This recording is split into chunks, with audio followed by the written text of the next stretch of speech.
ನಮಸ್ಕಾರ. ಥಟ್ ಅಂತ ಹೇಳಿ ಕ್ವಿಜ್ ಕಾರ್ಯಕ್ರಮಕ್ಕೆ ತಮಗೆಲ್ಲ ಸ್ವಾಗತ. ಭಾಷಣ ಮಾಡಿ ಅಂತ ಯಾರಾದರೂ ಕರೆದರೆ ವೇದಿಕೆ ಏರ್ತಾ ಇದ್ದ ಹಾಗೆ ಕೈಕಾಲು ನಡುಗುತ್ತೆ, ಬಾಯಿ ತೊದಲುತ್ತೆ, ಏನು ಮಾತಾಡಬೇಕು ಅಂತ ಗೊತ್ತಾಗದೆ ಸುಮ್ಮನೆ ನಿಂತ್ಕೊಂಡ್ಬಿಡ್ತೇವೆ. ಸಭಾ ಕಂಪನ. ಭಾಷಣ ಕೈಪಿಡಿ ಡಾಕ್ಟರ್ CR ಗೋಪಾಲ್ ಬರೆದಂಥ ಪುಸ್ತಕ. 12 ಅಧ್ಯಾಯಗಳಲ್ಲಿ ಗೋಪಾಲ್ ಅವರು ಈ ಭಾಷಣ ಮಾಡುವ ಕಲೆ ಅನ್ನೋದಿದೆಯಲ್ಲ, ಆ ಕಲೆಯನ್ನು ಹೇಗೆ ರೂಢಿಸ್ಕೋಬೇಕು ಅನ್ನೋದನ್ನು ವಿವರಿಸ್ತಾರೆ.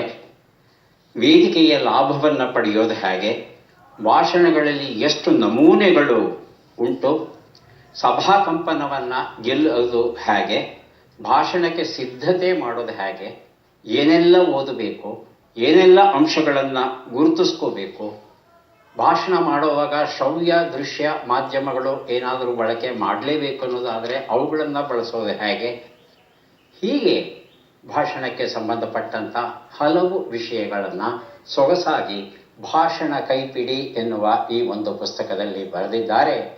ಇದು ಎಲ್ಲರಿಗೂ ಉಪಯುಕ್ತವಾದದ್ದು, ವಿಶೇಷವಾಗಿ ವಿದ್ಯಾರ್ಥಿಗಳಿಗೆ.